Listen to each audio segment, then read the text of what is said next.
지금 땅콩형 얼굴로 고민하고 있는 사람이 어디 있는가? 아니, 땅콩형 얼굴은 로 해결할 수 있다고 그렇게 말했거늘 오늘 영상 끝까지 보고 해결하라고 전하라.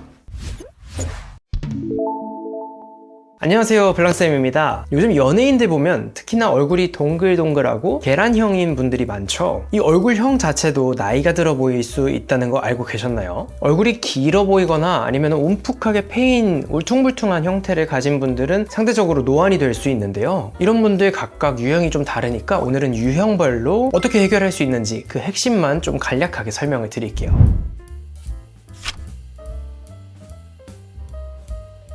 이 땅콩형 얼굴이란 이 얼굴 옆 라인을 보면 관자놀이는 움푹하게 들어가 있고 광대는 또 튀어나와 있고 볼은 움푹하게 다시 들어가면서 턱선은 좀 발달한 그런 형태를 말씀드리는 거예요. 이 중에 전부가 아니라 이제 한두 가지 특징만 가지고 있으시더라도 보통은 땅콩형 얼굴이라고 하죠. 요즘 특히나 젊은 층부터 40대 이후의 분들도 다양하게 이런 형태를 갖고 있는 분들이 있어서 많은 분들이 이런 고민거리로 피부과를 많이 찾아주시더라고요. 그렇다면 이렇게 얼굴이 울퉁불퉁해지는 원인들은 대체 뭔지 설명을 좀 드릴게요.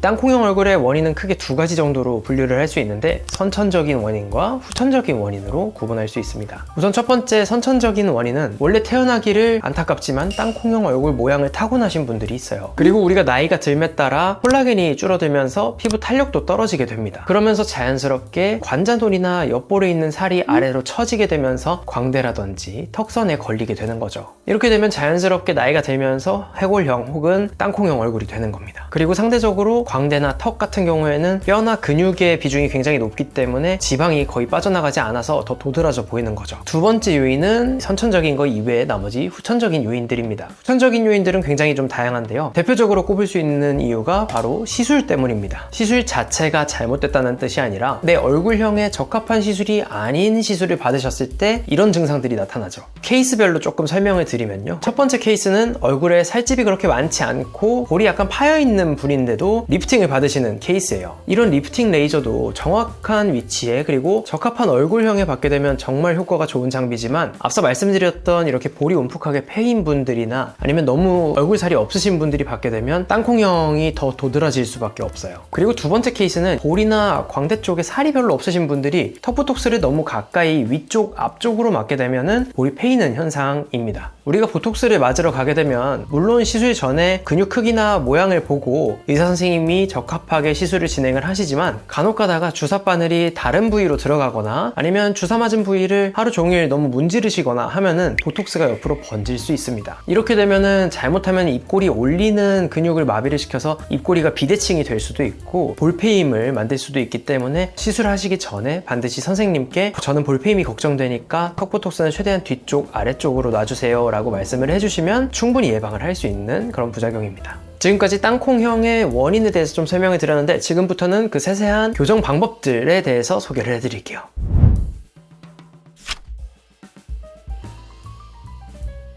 사실 땅콩형 같은 얼굴형을 개선을 하는 건 홈케어로는 한계가 좀 있습니다. 그렇기 때문에 저는 보통 시술을 권장드리는데요. 지금부터 소개해드릴 4가지 정도 시술이 정말 효과가 좋으니까 한번 고려해 보시는 게 좋겠네요. 우선 첫 번째는 필러, 움푹하게 패인 부분들을 직접 채워주는 방식입니다. 얼굴에 무언가를 채우는 필에서 나온 용어죠. 말 그대로 얼굴에 용액을 직접 넣어서 그 부위를 차오르게 하는 시술인데요. 얼굴의 양쪽 볼이나 관자놀이 이런 부분이 특히나 잘 꺼지는 부위라서 이쪽에 필러를 채우게 되면 얼굴 라인이 다듬어지는 효과가 있습니다. 이 필러는 맞자마자 즉각적으로 효과를 볼 수 있는 시술이기 때문에 짧은 시간 안에 효과를 원하신다 이런 분들은 특히나 추천드리는 시술이에요. 하지만 필러도 만능은 아닙니다. 필러는 제가 다른 영상에서도 몇 번 설명을 드렸지만 혈관에 잘못 들어가게 되면 불편한 증상들이 있기 때문에 필러보다는 상대적으로 좀 안전한 콜라겐 주사를 요즘에는 추천드리고 있어요. 대표적으로는 주베룩 볼륨이나 울트라콜 같은 제품들이 있습니다. 두 번째 시술은요, 보톡스입니다. 보톡스 자체가 옆볼 패임을 만드는 원인이 될 수도 있지만 해결하는 방법도 될 수 있습니다. 간혹 가다가 옆볼이 너무 꺼져가지고 볼 패임을 개선하고자 필러를 맞으려고 오시는 분들이 있는데요. 사실 제대로 살펴보면 턱 근육이 너무 커서 이 옆볼이 상대적으로 들어가 보여서 볼 패임이 있는 것처럼 착각을 하는 경우가 가끔 있습니다. 이런 분들은 볼을 직접 채우기보다는 턱 근육 크기를 조절을 해주면 얼굴 라인이 다듬어지는 효과를 보실 수 있죠. 그리고 세 번째 시술은 바로 리프팅 시술입니다. 대표적으로 많이 알고 계시는 시술인데 지방을 분해해주는 리프팅 레이저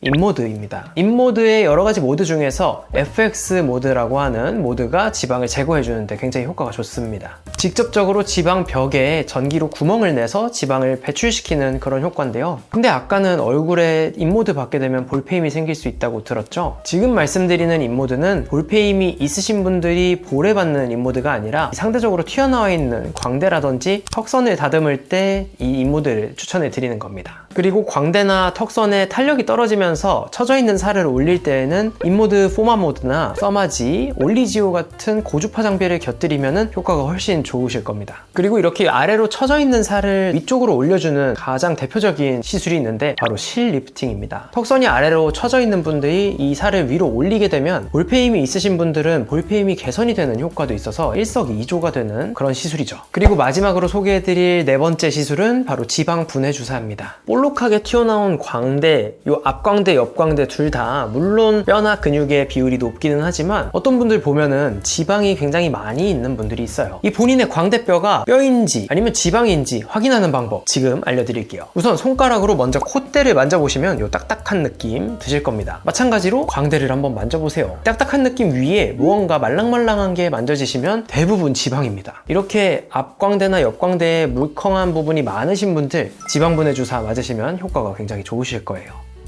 오늘은 땅콩형 얼굴의 정확한 유형들과 그에 따른 해결 방법들을 좀 알려드렸는데요. 이 땅콩형 얼굴은 간단한 시술 몇 가지로 얼굴 윤곽이 달라지기 때문에 시술 받는 분뿐만 아니라 시술하는 저도 굉장히 만족감이 높은 시술 중 하나예요. 오늘 영상을 보신 분들이 자신의 얼굴형이 어떤 타입인지 아시는 데 도움이 되셨길 바라면서 오늘 내용은 여기까지 하도록 하겠습니다. 그러면 다음에 만나요.